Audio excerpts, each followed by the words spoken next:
message. Thank you, Andrea from Minnesota. And welcome, everyone. This is Sara Gonzalez. I'm today joining you from Montgomery, Illinois, very close to Chicago, but just on the west suburbs. So I'm like an hour away from Chicago, and I'm very excited to have you all here.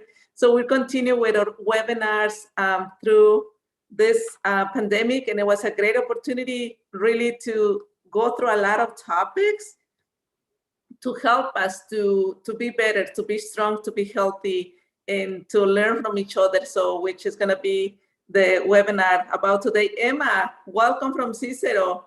I really appreciate that you guys are sending the chat right now. And we're gonna go continue with the parent engagement through a lens of equity.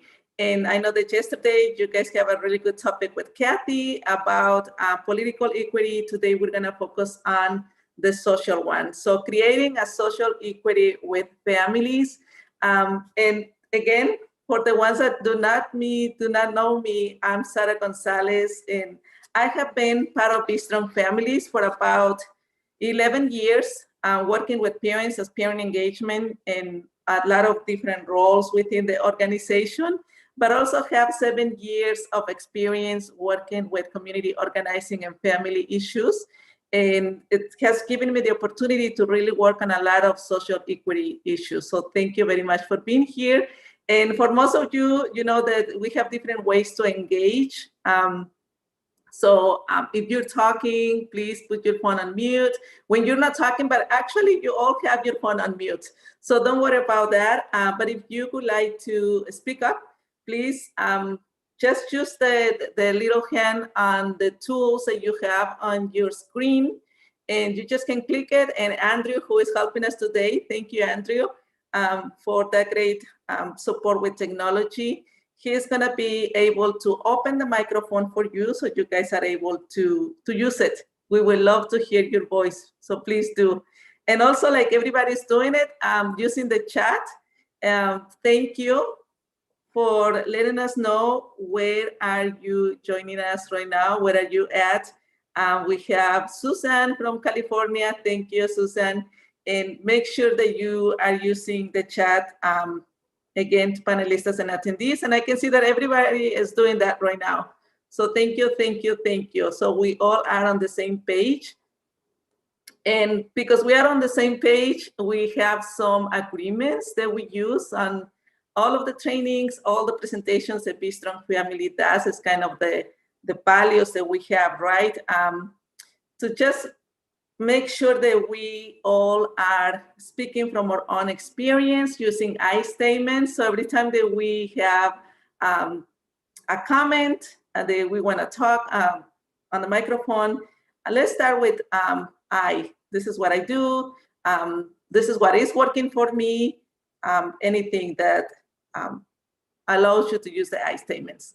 And the golden rule, I know that this is very common, right? Treat other people the way that you want to be treated. And I was just thinking about this, that is very related with the topic that we're gonna be talking today about the social equity. So we're gonna be exploring more about this, but we're really asking you to respect each other and to have that kind of empathy and no judgment, positive or negative. So let's try to keep that agreement on mind. And full presence, please no multitasking. And I know that for some of us it's really difficult, especially we have the phone just next to us or any other things that we're doing right now. Maybe we're eating, maybe we're doing something else, but just try to be focused. We really want to engage you into the conversation that we're having today. And if you need a minute, take a minute, don't worry. I mean, we're very flexible and just do it. So thank you again for being here today. So thank you for the people that are sending the messages. And again, let's go with the next screen. Thank you, Andrew. So this is the topic for today. And I know that Kathy already talked about that the equity based on political yesterday, right? But we're gonna talk more about what is parent engagement through lens of equity. So what that means for us, Some of you, I know that most of you are working with parents right now. So what do you think it is? Parent engagement through a lens of equity. And we have like 3 kinds of equity, right? We have the political, that it's more like how can we, or how are we engaging parents to be part of the decisions that are for them. So basically, how can we take decisions for them with them on the table? And also we have the social equity, the ones that we're going to be talking today, right? And different issues about this topic. And then we have the economic equity that is more about how can we invest resources, right? How can we support parents through the resources that we have? Like how can we pay, I don't know, giving incentives to them when they are involved or engaged as motivation to help them being part of our programs that we're doing and have and offer a better services for them. So thank you, Andre, for putting those chats over there for people to know what else do we do. We have a lot of information, and we have another topic coming up with Sarita Sashington that she's going to be talking about more about economic equity, which is really good. But what that means, social equity, and we have a definition here that is more based on families definition, right? And as you see it on the screen, and as I'm reading it, I would like to know, what does this mean for you? Social equity means navigating interpersonal relationships in real time. And we know that during the pandemic, we have a lot of opportunities to really focus on these issues, and families doing it, right? If you want to talk about it, that'll be great. If you want to share your personal experience or your personal opinion about what is social equity, right? This is the definition that we have on Be Strong Families.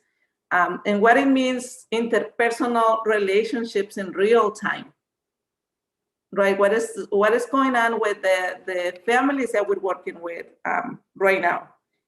Maybe what are the struggles? And like I said, the pandemic gave us a lot of opportunity to be more focused on that. And how can we still serve the families that we're working with using social equity during these times?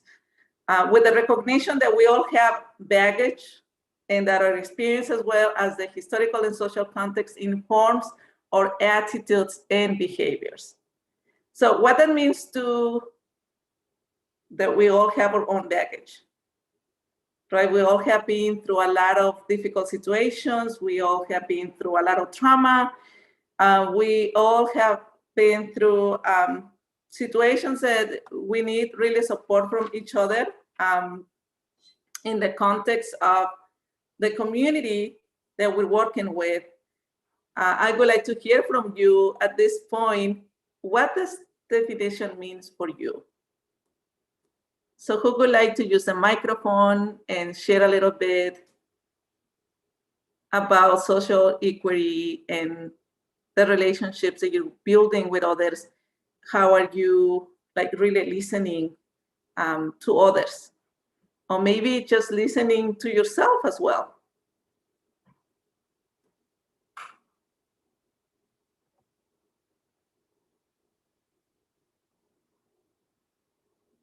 Thank you, Andrew. Yes, definitely. Feel free to raise your hand. And Andrew can unmute your microphone.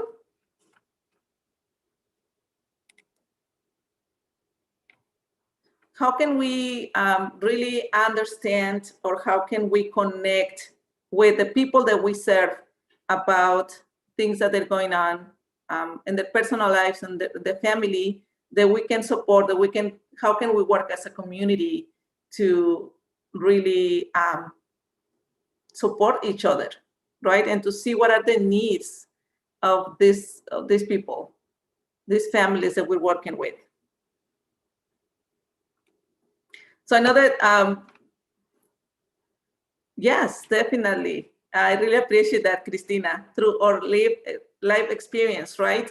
This is something, I think one of the most powerful things, and it just take me back to the agreements that we have, right? Speak from your own experience. This is what I have been through. And this is what it's really helping me to move forward, to support others.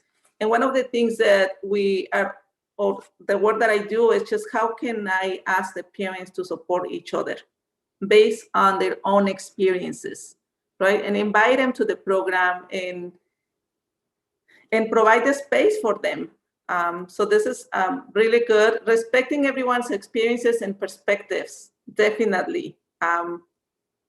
Understanding, right? Have that empathy for them. How can we really take advantage of those experiences and being able to create those spaces, right, for them? Tam, I truly can relate to the families I work with because I have been where they are.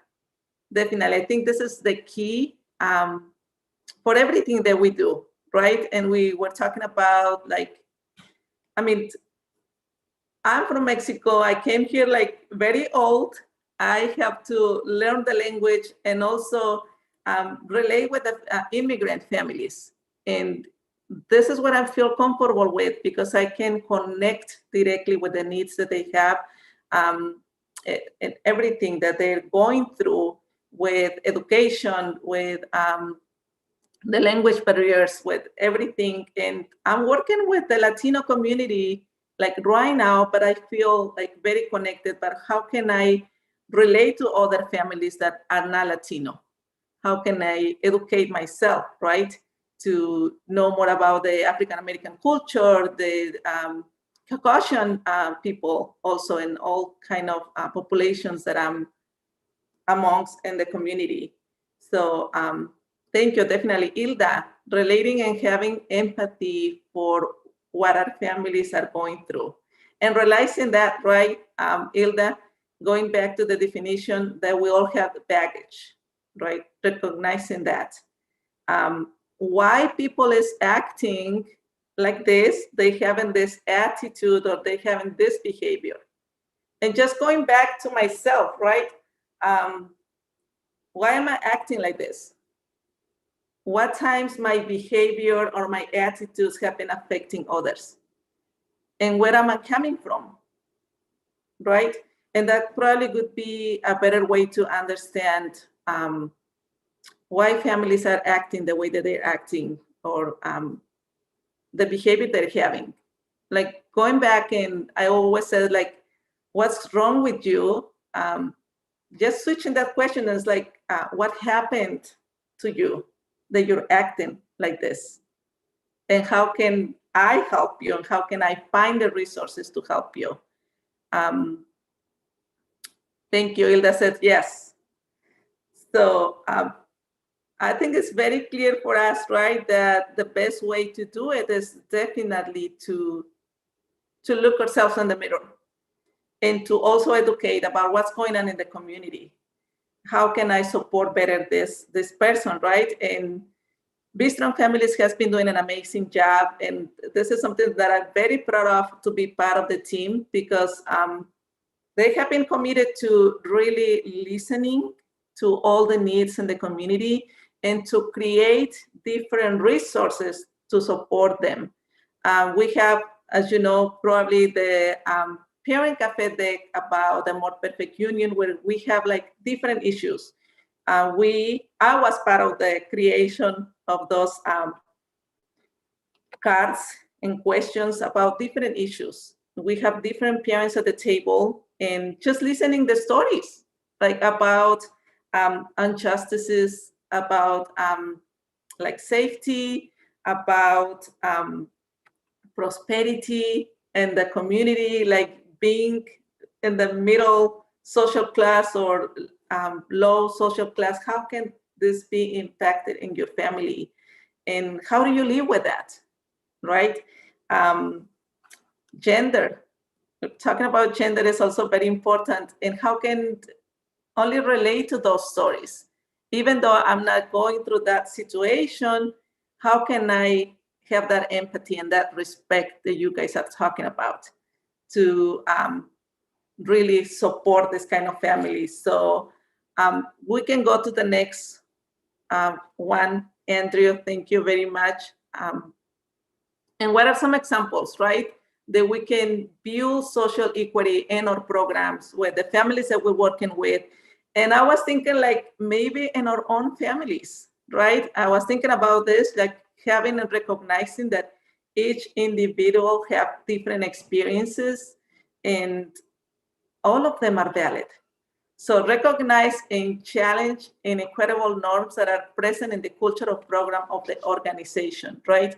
How do you recognize that in your own program? What are the norms that you need to change? I was just listening yesterday to a person that was saying that we all have the responsibility to make changes in order to have a social equity in our programs. So what is something that you would like to change? And what is something that you would like to speak up in your program? And how can you change the culture? Just with that in mind, that everything can be changed. And like I said, being part of Be Strong Families, we recognize that we need to add more values. We need to talk more about these issues. Recovering, what other issues are in the community that we need to address, that we have the potential to do it. So what is something in your organization that it is a challenge and you think you can change? So just think about that. I think if you want to share, that'll be great, but also like self-reflection, also it's very important. And the other way of building that also social equity in your organization is really taking the time to come together, provide a safe space to talk about critical events occurring in the world, right? And how they impact not only ourselves, but also those people that are around us that we're working with. I think that's one of the most important things as well. Sometimes it's just like not thinking only about ourselves, but also I wonder how is this impacting the families that I'm working with, and provide the time. And there's several ways to do it. Of course, I'm gonna recommend you to use pairing cafes. I think the pairing cafes are, the model is very impactful on having this kind of conversations. But I just provided the space and the time that I would say that most of the organizations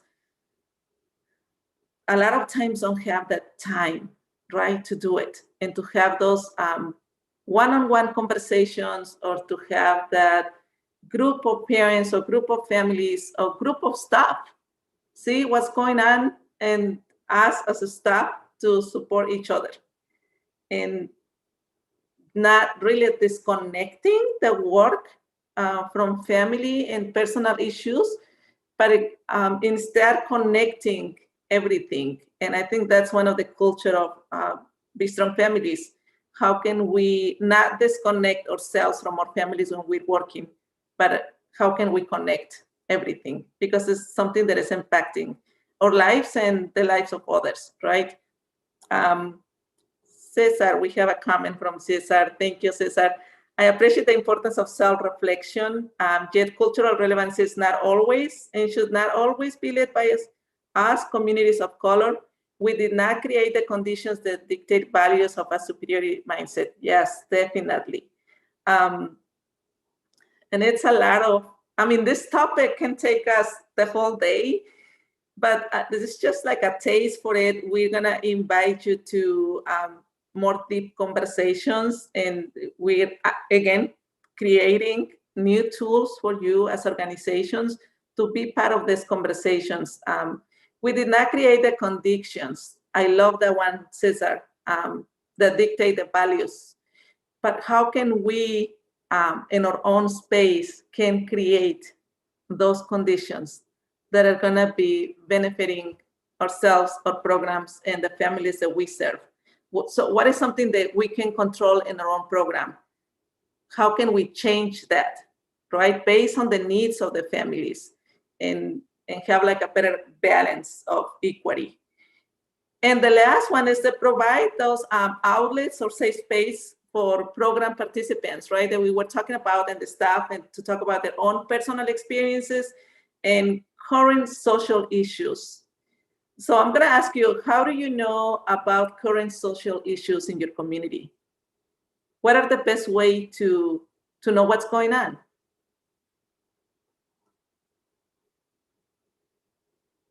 What do you use for that?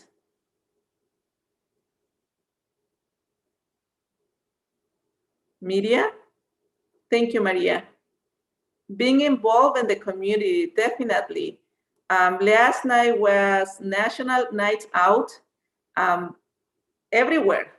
And just having just the opportunity to be there and talking with the neighbors and know what's going on, and maybe like meeting each other after like more than a year and a half of this pandemic, it's something that we need to do to reconnect ourselves with the community, right?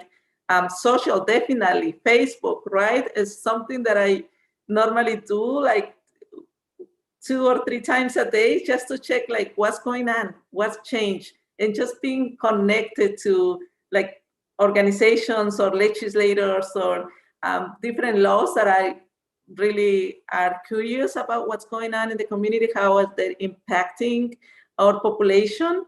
Relationships, definitely.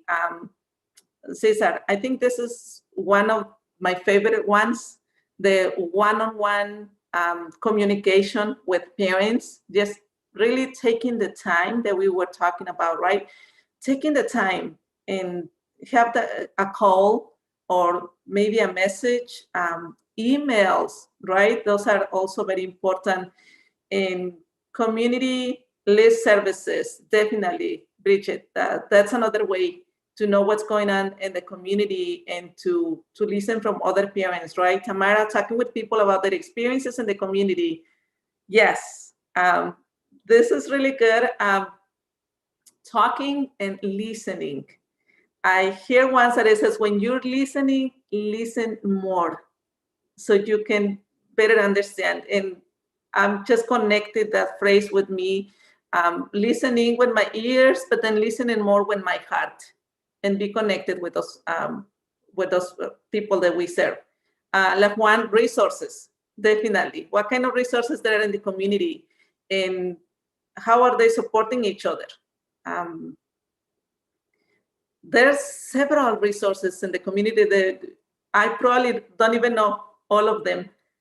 At least I know a family that they are asking for them because that their need, and recognizing, right, the needs that they have, and the needs that I have probably are not the same, but how can I in some way find the resources for them?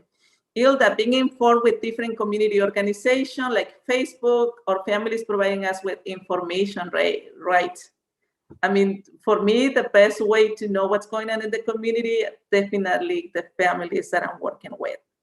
How is this affecting, impacting, supporting, or not really supporting the families, right? And thank you, Andrew. I know the time is flying. Cesar, appreciate and acknowledge the fact that many of our communities come from a collectivist mindset. What kind of families are you working with, Cesar? I'm curious now. You can open your microphone. We still have time. So I would like you to share a little bit more about that, if you would like to do that. Oh, originally from Guatemala, and working mainly with what kind of families in your program? And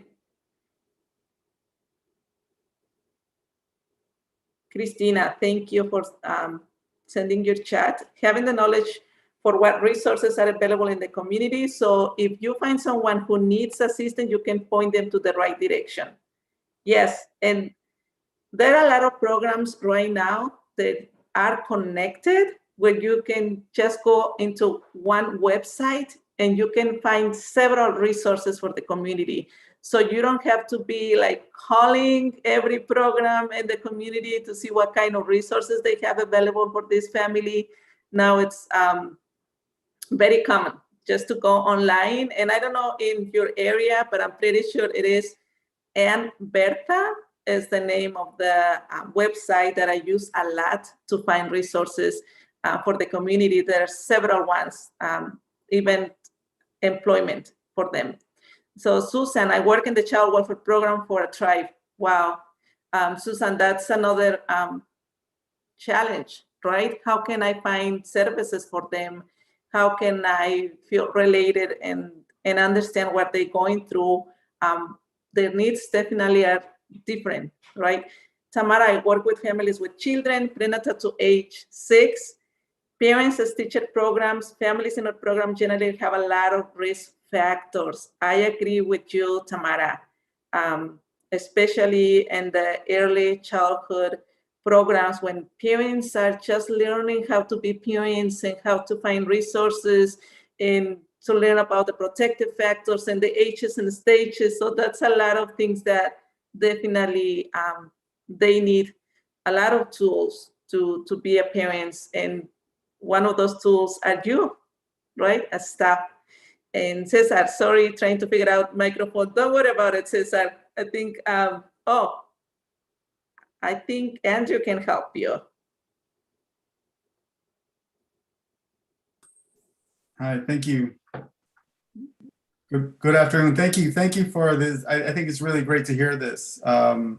Like I mentioned before, I come from, well, my family's from Guatemala. So having grown up even in the US as an immigrant, as a child of immigrants, just this idea that, you know, you have social networks that exist even within your community.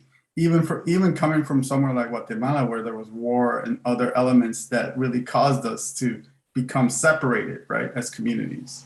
I mean, there's that resiliency that you often recognize even in the organizing that you do with the work that you do here in the families, especially a lot of the communities here in the US. I personally work in the community with school within a school district, always battling the school district because it's like it's not understanding the reality of where communities are, right? And communities are very complex. You know, when you talk about, we always try to separate each other, right? So we always think we're the experts, but in reality, we're still part of that community. We're not just, a teacher is just a title, right? It's not the title. Thank you. Definitely. Thank you, Cesar. I really appreciate your comment because school districts are also another story. I personally work with parents on different issues with school districts, and it's just amazing. I would be like, at the end of the day, I always say like, it's so easy. It's so easy just to apply equity and work together and build together the strong parents, the stronger communities, the stronger children. So it's a lot of like really that we can do together. But instead, we're just putting those barriers, right? So I invite you today, and I don't know what's the next screen that we have, Andrew, but thank you very much for your support. I'm inviting you to really think about what is your experience with programs creating social equity with program participants, and how does it show up in your programs, right? And what are the barriers to social equity in your program? Again, like I said, it's more like self-reflection about how can I make those positive changes in my program, right? In my community, my own family. And why do you think it's important? So I'm just gonna give you like 1 or 2 minutes to, if you wanna answer those questions or take them away with you and reflect on those questions. I'm just gonna look at the chat and see. La Juan, she said, I am blessed to work and live in the community. Always be able to relate to the family served as single parent raised for adult children. Thank you very much for your comment. I'm reading those comments and I'm just like really having a better sense of, again, the definition of social equity, right? We all have different baggages, and how can we really relate to that? And instead of one of the other agreements that we have, right, is not judging positive or negative. So not judging positive or negative toward families, but instead knowing them more, having that conversations from heart to heart, and trying to really have a better understanding of the lives that are going through to better support them. Thank you, Andrew. I really appreciate it. I know that we've given you guys some time to answer those questions, but I'm at this point, okay, Christina, thank you. I know that it takes time for some reason to keep writing on the chat, but Christina, I'm a parent leader with the Family Engagement Advocacy Council, and through my life experience, I'm helping my community. Thank you, Christina.